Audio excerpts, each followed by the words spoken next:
Bonjour à toutes et à tous, c'est un épisode spécial fond terroir. Je suis de passage à Villefranche-de-Rouergue, ou on dit Villeuf, pardon. Et je vais aller voir Quentin Bourdi. Tenez l'hôtel là, l'Univers. Il a fait une petite émission de télé un peu connue où ça cuisine pas mal. Il y a des niveaux, c'est Top Chef. Et il a ouvert maintenant son petit restaurant ici dans Villeuf.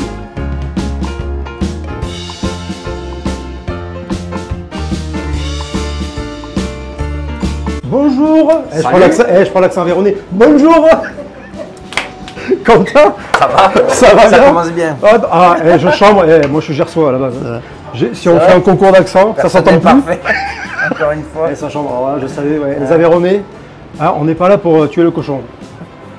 Pas aujourd'hui en tout cas. Pas aujourd'hui. Merci beaucoup Quentin de nous accueillir. Avec plaisir. Je suis arrivé, j'ai vu l'Univers. Il y a une petite histoire de famille avec l'Univers, non? C'était le restaurant de mes arrière-grands-parents, de mes grands-parents après.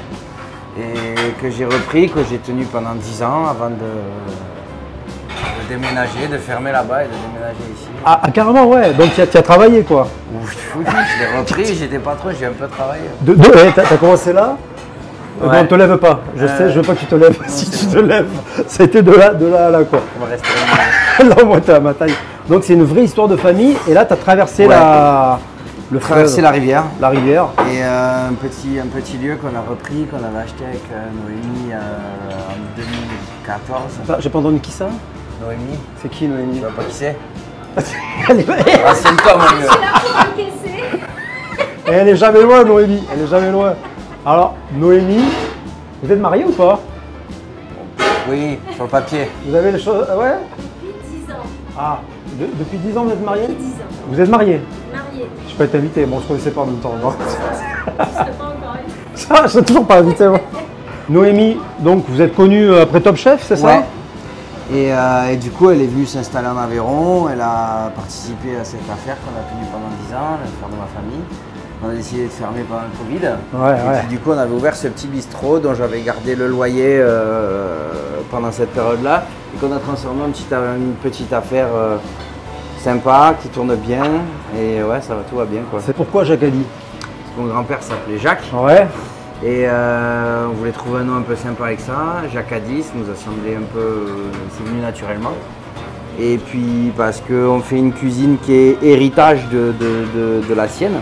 Même si on fait quelque chose d'un peu plus moderne et créatif, ça reste quand même ancré dans des bases qui se veulent être classiques, un peu de la cuisine lyonnaise, un peu, tu vois. Ouais, bien sûr, qu'il avait lui appris. Donc beaucoup de sauces, beaucoup de crème, beaucoup de choses un peu riches. Et c'est notre cuisine, tu vois, c'est notre ADN. Et on fait ça avec des produits bien choisis, locaux, mais pas seulement parce qu'ils sont locaux, aussi pour la variété des choses qui sont utilisées, la génétique des légumes ou les races qui sont choisies pour les viandes, tu vois. On va un peu jusqu'au bout dans le choix des produits qu'on fait, en gardant cette base un peu classique, quoi. Et ça fait un cocktail qui marche. Le plat qui est là, c'est un médaillon de porc, la ferme de Mérignac. C'est une ferme des gens qu'on a rencontrés, qui sont dans le Nord Aveyron, qui font des porcs vraiment élevés en plein air, naturel. Ils produisent eux-mêmes tous les aliments, les céréales et tout ce qui va servir à alimenter les cochons. D'accord. Sur la ferme, ils sont jeunes, ils sont dynamiques et ils font quelque chose de bien qui est dans l'air du temps. On travaille avec eux depuis quelques semaines. Et ce porc, du coup, les épaules, on les a fait cuire dans notre four à bois, dans la maison qu'on a à la campagne, pendant une nuit entière. Et une fois que le porc est cuit le matin, j'arrive avec, quand il est encore brûlant, on l'émiette ici, on l'effiloche et on le forme en ballotine qu'on va ensuite juste refaire rissoler pendant le service avec un jus qu'on a fait avec les carcasses. Donc en fait, c'est juste un petit plat d'une viande braisée. En fait, il y a beaucoup d'intention et beaucoup de choses derrière. C'est-à-dire qu'il y a déjà un choix du produit, la connaissance des gens avec qui on va prendre le cochon. Ensuite, il y a un choix de cuisson qui est, pour le valoriser au mieux, cette cuisson à l'ancienne au four à bois, tu vois. Et un travail de cuisinier, et quand même une belle sauce, tu vois. Ouais, c'est ça. Un petit peu de technique, même si elle ne se voit pas, elle est là. Et ça fait un joli plat. Et ça c'est des plats que toi tu as vu depuis que tu es petit, ou c'est un mix de tout? Ça c'est quelque chose que j'ai mis au point. Après, mis au point. Le travail de saucier, c'est forcément un peu un héritage de la cuisine de mon grand-père. Avec une connaissance un petit peu de comment faire ressortir le goût de quelque chose qui est une carcasse ou des parures, tu vois. Donc comment faire ressortir le goût pour une sauce. Mais par contre la cuisson, c'est un truc que j'ai mis au point. Enfin voilà, c'est un vrai plat d'héritage parce que c'est moi et c'est eux avant aussi. C'est à la fois les anciens et à la fois c'est moi. J'ai l'impression qu'il y a beaucoup de cette carte. Il y a beaucoup de ta famille, de ton parcours, évidemment. Quand je me réveille, quand je me couche, tout le temps. Ouais. Tu es une vraie passionnée comme Noémie, j'ai l'impression. Quand on voit ce qu'elle fait, son parcours aussi en pâtisserie, maintenant dans la boulangerie. Faites pas semblant. Vous n'êtes pas des passionnés. On fait ou on fait pas. Ouais, je crois. Hein. Voilà. Tu fais quoi? Tu fais à la semaine? Tu es sur un roulement en fonction de ce que les producteurs saison et les peuvent producteurs fournir. Ok. En fonction de ce que la nature permet d'avoir et en fonction de ce que les producteurs peuvent fournir. Et quand il n'y a plus, il y a autre chose. Et puis, C'est bien, en fait, on manque jamais de rien quoi, ici. Finalement, mais au rythme des saisons, quoi. Ouais. Toujours. Ah ouais, puis dans un terroir qui est riche, tu vois. Du coup, on manque de rien, quoi. J'ai pas dit encore le mot, mais de toute façon, ça transpire. Hein. Entre Ah oui, l'histoire c'est de vrai, famille, c'est vrai. ici la carte et tout, et Pas toi, fait exprès. on est sur le terroir. Non, non, mais je veux dire, j'allais y venir, tu vois, mais t'es vraiment. c'est vrai. Toi, le terroir aveyronais, c'est un peu ton fond de gamelle. Ouais, c'est ça. C'est ça. Je suis tombé dedans quand j'étais petit. T'as combien de couverts? 25, 30. Ah, c'est bien ça. Moi, j'aime bien, c'est à taille. C'est un bon format. Faut les faire déjà. Hein. Il faut les faire, ça permet de pouvoir prendre suffisamment de temps avec les gens pour qu'ils se sentent considérés. Et pas trop de monde aussi pour pouvoir faire la qualité du travail qu'on veut faire. Et en même temps petit, ce qui nous permet d'avoir quand même un tout petit peu de liberté dans notre travail, quoi. C'est-à-dire qu'on reste quand même pas prisonnier de la voilure du bateau dans lequel on est, quoi. Ouais. Donc on peut quand même s'arrêter à quai quand on a envie, quoi. Et ça va Ah, bien.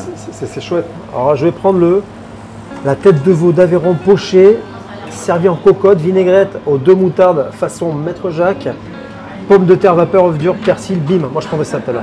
Bien raison.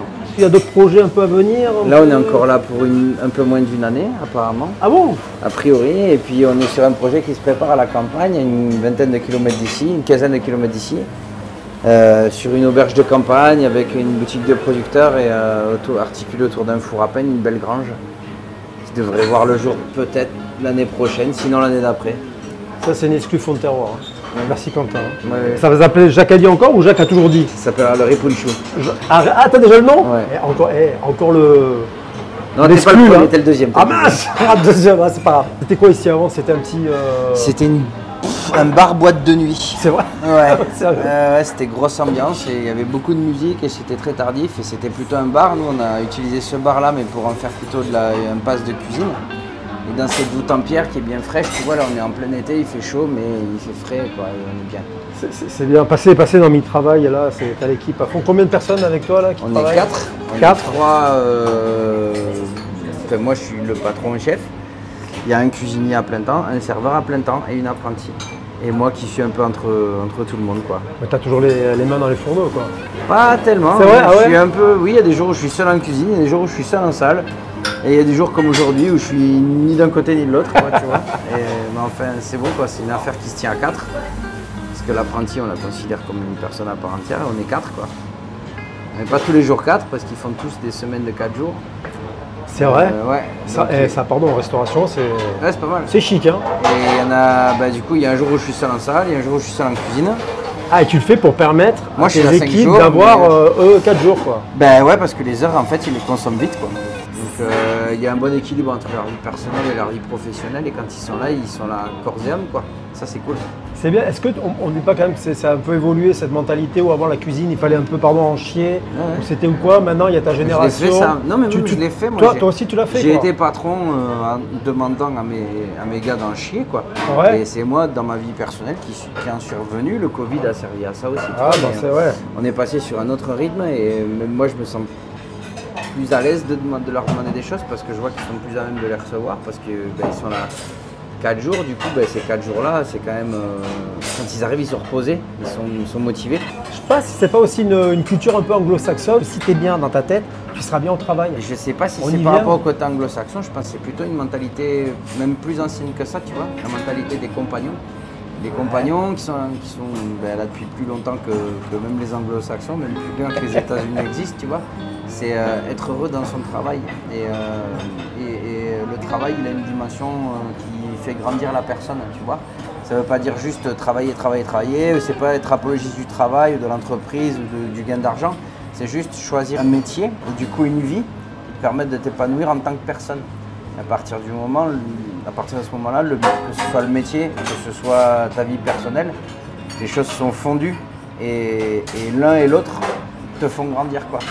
Et pour ça, il faut quand même qu'il y ait un temps qui soit quand même juste équilibré, quoi. Mais en même temps, on essaye de donner cette dimension un petit peu spirituelle aussi dans le travail, tu vois, et faire concevoir aux gens que pour bien le faire, il faut être heureux dedans. Sinon, il faut faire autre chose. Et jusqu'à ce qu'on trouve ce qui va bien, quoi. Et quand on a quelqu'un qui se sent bien dedans, on essaie de lui dire attention, t'as l'air bien dans ce que tu fais, et lâche pas parce que t'as l'air heureux, quoi. C'est bien de le rappeler et beaucoup de gens vont prendre exemple sur ce mode de pensée, quoi. Pardon, je vois aussi là ton pain. Oh là C'est pas moi qui le fais, hein. Magnifique ça. C'est pas nous qui avons demandé qu'il le fasse comme ça, c'est qu'il le faisait tellement bien comme ça que nous on le prend. Mon grand-père le prenait déjà comme ça et moi je le prends encore parce que tu as une croûte qui est saisie, donc tu as de la texture, c'est croustillant et en même temps il y a une belle mie qui est pas trop acide parce que la levée est bien faite. Et vu qu'on fait une cuisine avec pas mal de purée de légumes, de sauce, beaucoup de sauce, et ben c'est important qu'il y ait de la mie, quoi, pour pouvoir attraper ça. Nous dans le Gers, c'est vraiment on dit on chowpin à la fin du plat, on chowpin, on trempe, Nous, on quoi. dit on chimpe. On chimpe, ah ouais, c'est la carte quoi. chimpée, ouais, c'est ça. J'en profite, tant que je t'ai sous la main, c'est toujours la question que je demande moi à tous ceux que je rencontre, c'est quelle est ta définition du terroir, Quentin, à toi? Le terroir, c'est pas forcément des gens, quoi. C'est d'abord une nature qui s'exprime, et après c'est des gens qui arrivent à faire quelque chose avec, tu vois. Ouais. Le terroir, c'est la débrouille, quoi. C'est-à-dire que nous, les Aveyronnais, c'est ça. On a une nature qui nous donne énormément, et on a réussi à être des bons éleveurs, à être des bons maraîchers, à être des bons cuisiniers, à être des bons, tu vois. Mais d'abord, le terroir, c'est une nature qui s'exprime. Mais le terroir, c'est la débrouille, quoi. On fait avec ce qu'il y a, quoi. C'est une super définition. Je ne l'avais pas eu celle-là, mais d'abord commencer par la nature et les hommes sont gelés. Mais la débrouille, ouais, c'est super. Allez, merci beaucoup, Quentin. Plaisir. Merci encore. Et alors, la prochaine fois, on se verra sans doute dans la prochaine affaire. Le repunchou. Le repunchou. Ça veut dire quoi? Bah, le repunchou, c'est une espèce de petite asperge sauvage qui ici on glane un petit peu sur les bords des routes et qui est un petit peu amer, tu vois. Personne ne le mange à part les Aveyronnais, quoi. Vrai, ça ouais. définit vachement bien la cuisine qu'on fait et on a trouvé ce nom-là et ça va bien, quoi. Très terroir aussi, ça. Ah bah, il n'y a pas plus, y a pas plus. Bon, et moi, je vais manger, alors je vais goûter le petit plat, la tête de veau, là. Bon appétit. Merci, À Quentin. plus. À bientôt.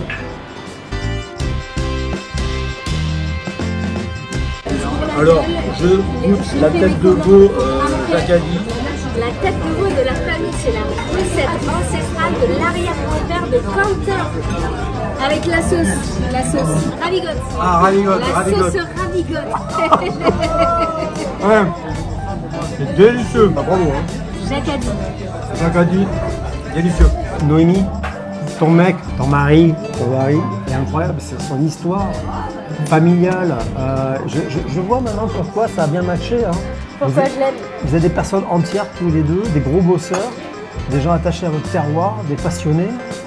Et ça se sent, voilà, ça se sent dans sa Ça cuisine. se sent et ça se goûte. Et à très bientôt en Aveyron ou ailleurs. Ah, voyons l'eau municipale d'ici. Il se trône. Comment vous appelez ça ici? De petite eau de source.